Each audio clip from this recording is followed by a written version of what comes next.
दोस्तों, राजस्थान की रेत में जन्मी कुछ कहानियां कागजों से ज्यादा लोक गीतों में जिंदा रहती हैं। हमारे इस देश की धरती पर अनेकों प्रेम कहानियां ऐसी हैं जो आज भी लोगों के दिलो दिमाग में जिंदा है। रेगिस्तान की तपती रेत ने आज से सैकड़ों वर्ष पहले एक ऐसी ही अमर प्रेम कथा को जन्म दिया जिसे न अकाल मिटास का, न दूरी, न षड्यंत्र और न ही समय। वो प्रेम की सच्ची घटना थी ढोला और मारू की।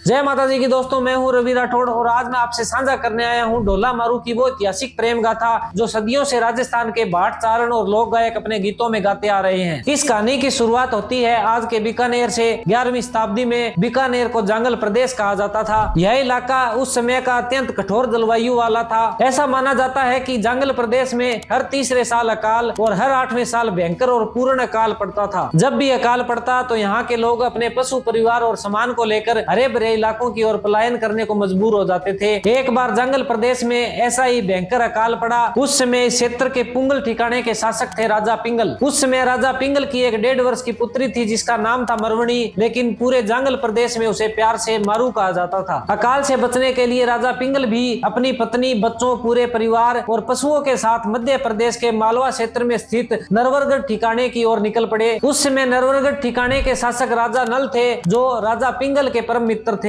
कई दिनों की कठिन यात्रा के बाद राजा पिंगल नरवरगढ़ पहुंचे और राजा नल भी अपने मित्र को सामने देखकर बहुत प्रसन्न हुए और उनका भव्य स्वागत किया। अब राजा पिंगल नरवरगढ़ में अपने पूरे परिवार के साथ सुख पूर्वक रहने लगे थे और राजा नल का भी अपने परम मित्र के साथ खूब मन लग गया था। वे साथ खाते पीते, खेलते, शिकार करते हुए अपना समय हंसी खुशी से व्यतीत करने लगे। एक दिन राजा नल और राजा पिंगल आपस में बैठकर वार्तालाप कर रहे थे। तभी जंगल प्रदेश से एक राजदूत राजा पिंगल के लिए संदेश लेकर आया। राजदूत ने राजा पिंगल से कहा कि महाराज, अब आपको यहाँ से विदा लेनी चाहिए क्योंकि हमारे जंगल प्रदेश में बहुत ही अच्छी वर्षा हुई है, अकाल समाप्त हो गया है और अब पुंगल राज्य को आपकी जरूरत है। यह समाचार सुनकर राजा नल का मन विचलित हो गया। वो राजा पिंगल को वापिस नहीं जाने देना चाहते थे क्योंकि उन्हें डर था कि कहीं राजा पिंगल अपने राज्य में लौटकर उन्हें भूल न जाए। इसी चिंता के बीच राजा नल की नजर पड़ी छोटी सी मारू पर जो उनके 3 वर्षीय पुत्र शाल्य कुमार, जिसे प्यार से सब ढोला कहते थे, उसके साथ खेल रही थी। और दोस्तों, कहा जाता है कि शायद उसी एक क्षण की दृष्टि ने इस प्रेम कहानी को जन्म दे दिया। राजा नल ने विचार करके तुरंत राजा पिंगल से कहा कि क्यों न आपकी पुत्री मारू और मेरे पुत्र ढोला का विवाह कर दिया जाए। यह प्रस्ताव सुनकर राजा पिंगल भी अत्यंत प्रसन्न हुए। उन्होंने कहा कि इससे बड़ा और सौभाग्य क्या हो सकता है कि हमारी मित्रता रिश्तेदारी में बदल जाए। इसके बाद 1.5 वर्ष की मारू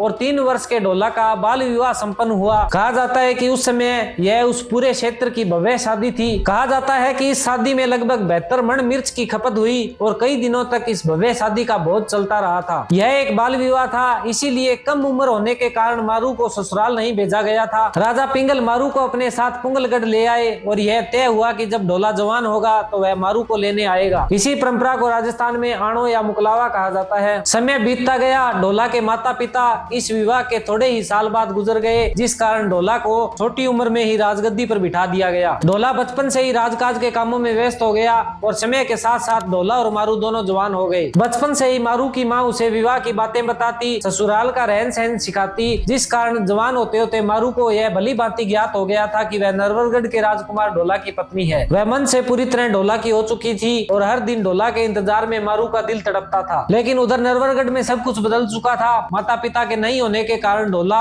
अपनी बचपन की शादी को पूरी तरह भूल चुका था और उसने मालवा के किसी दूसरे ठिकाने की राजकुमारी मालवणी से विवाह कर लिया था। विवाह के बाद ढोला और मालवणी सुख पूर्वक अपना जीवन जीने लगे। इधर पुंगलगढ़ में मारू इन सब बातों से अनजान अब भी ढोला की प्रतीक्षा कर रही थी। दिन ब दिन उसकी उदासी बढ़ती जा रही थी। एक दिन राजा पिंगल ने अपनी बेटी मारू को देखा कि वह ढोला को याद करके रो रही है। वे समझ गए कि अब ढोला को मारू का मुकलावा लेकर जाने का संदेश भेजना अत्यंत आवश्यक है। इसीलिए राजा पिंगल ने अपने एक राजदूत को संदेश पत्र देकर नरवरगढ़ भेजा। लेकिन दुर्भाग्यवश ढोला उस समय अपने राज्य में नहीं था, जिस कारण वह संदेश पत्र ढोला तक पहुंचने से पहले रानी मालवणी के हाथ लग गया। रानी मालवनी ने जैसे ही उस संदेश को पढ़ा तो सच जानकर उसके पैरों तले जमीन खिसक गई। उसने तुरंत अपने एक गुप्तचर को मारू की सुंदरता की जानकारी लाने के लिए पुंगलगढ़ भेज दिया। पुंगल पहुंचकर जैसे ही गुप्तचर ने भेष बदलकर मारू से भेंट की तो राजकुमारी के अप्सरा जैसे सुंदर रूप को देखकर अचंभित हो गया। उसने वापस लौटकर रानी मालवनी को बताया कि मारू जैसी सुंदर, चंचल और नम्र स्वभाव की नारी शायद ही इस धरती पर कोई और हो उसके रूप का मुकाबला कर सके। ऐसी स्त्री के बारे में आज तक न ही तो सुना गया और न ही देखा गया है। मारू के सुंदर रूप का बखान सुनकर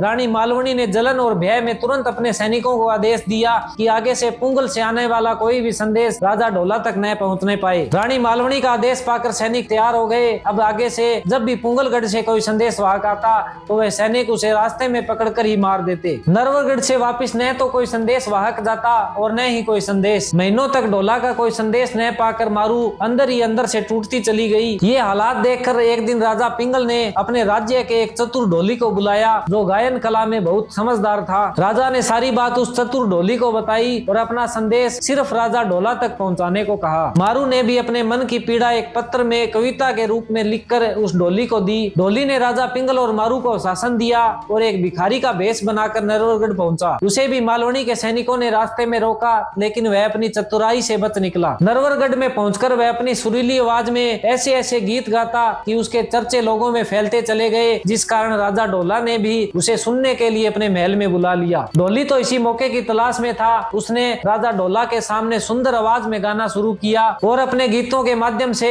ढोला के बचपन में हुए विवाह, मारू के सुंदर रूप और आज के हाल का सारा सत्य बता दिया। ढोली के गीतों ने राजा ढोला के मन को अंदर तक विचलित कर दिया। राजा ढोला ने अपने परिवारजनों से गीतों में कही बातों की सच्चाई जानी तो उसे सारी घटना का पता चल गया। अपने बचपन का सच जानकर राजा ढोला की आंखें भी भर आई। ढोला ने तुरंत पुंगलगढ़ संदेश भिजवाया कि राजा ढोला जल्द ही अपनी पत्नी मारू को लेने आएंगे। यह समाचार सुनते ही राजकुमारी मरवणी खुशी से झूम उठी। उसके चेहरे की रौनक लौट आई और वह अपने ससुराल जाने की तैयारियों में जुट गई। उधर नरवरगढ़ में जब रानी मालवनी को पता चला कि राजा ढोला मारू को लेने पुंगलगढ़ जाने वाले हैं तो उसने बीमार होने का नाटक कर लिया और राजा ढोला को रोक लिया। मालवनी को एक पत्नी होने के नाते डर था कि कहीं उसकी सौतन आ गई तो उसका हंसता खेलता संसार उजड़ न जाए। कुछ दिन बाद जब वो ठीक दिखाई पड़ी तो ढोला ने फिर से जाने की तैयारी की तो मालवनी ने खराब मौसम का बहाना बनाते हुए फिर से ढोला को रोक लिया। ढोला जब भी जाना चाहता तो वह कोई न कोई बहाना बनाती और रो रो कर दूर न जाने को कहती। उसने कई महीनों तक इस तरह के नाटक किए लेकिन जितना ही समय ज्यादा बीता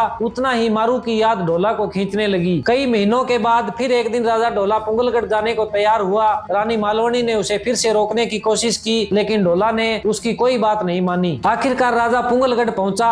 राजा पिंगल ने घर आए जवाई का भव्य स्वागत किया, खूब आओ भगत की और पूरे पुंगल राज्य में बात फैली कि कितने सालों बाद राजा ढोला मारू को लेने आए हैं। राजा पिंगल के महल में ढोला की आंखें मारू को ढूंढ रही थी। उसका मन मारू से भेंट करने को बेताब था। दोनों की बेताबी का अंत होते हुए आखिरकार एक दिन ढोला और मारू का मिलन हुआ। मारू का सुंदर रूप देखकर ढोला उसे एकटक देखता ही रह गया और दूसरी तरफ मारू भी ढोला को देखकर बहुत खुश हुई। पुंगलगढ़ में कुछ दिनों तक साथ रहने के बाद ढोला मारू को नरवरगढ़ ले जाने की तैयारी करने लगा। राजा पिंगल ने भी उस चतुर ढोली को राजकुमारी मारू के साथ भेजने की तैयारी की। ढोला और अपनी बेटी मारू को अनेक भेंट और उपहार दिए और हंसी खुशी से पुंगलगढ़ से विदा किया। ढोला और मारू का काफिला हंसी खुशी से नरवरगढ़ की ओर चल पड़ा लेकिन पुंगल से निकलते ही थोड़ी दूर बाद एक उमर सुमरा नाम के व्यक्ति ने अपने लोगों के साथ उस काफिले को रोक लिया। दरअसल उमर सुमरा मारू के रूप का दीवाना था और मारू को पाना चाहता था। वो नहीं चाहता था कि ढोला मारू को नरवरगढ़ ले जाए, इसीलिए एक षड्यंत्र के तहत उसने उनके काफिले को रोका था। विश्वास जीतने के लिए उसने ढोला को प्रणाम किया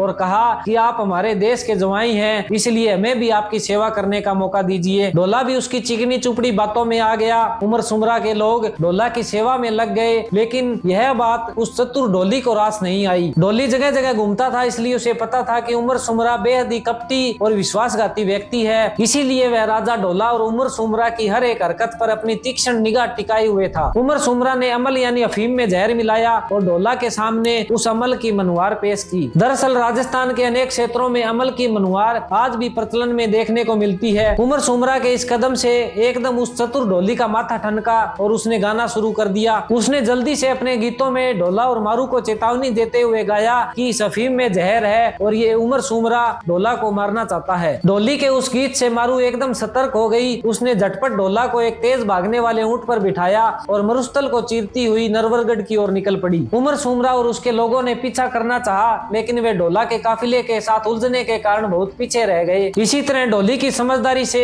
मारू और ढोला सकुशल अपने नरवरगढ़ पहुंचे। इस सारी घटना की जानकारी जब रानी मालवणी को पता चली तो वह भी उन दोनों के प्रेम के आगे झुक गई और सच्चे मन से उसने मारू को स्वीकार कर लिया। इसके बाद ढोला ने अपने दोनों पत्नियों के साथ न्यायपूर्ण जीवन जिया और ढोला और मारू का प्रेम लोक गीतों में अमर हो गया। अनेक नए व पुराने गीतों में ढोला और मारू के प्रेम का बखान आज भी हमें सुनने को मिलता है, जैसे वे मेरा ढोला नहीं आया ढोला, वे मेरा ढोला नहीं आया।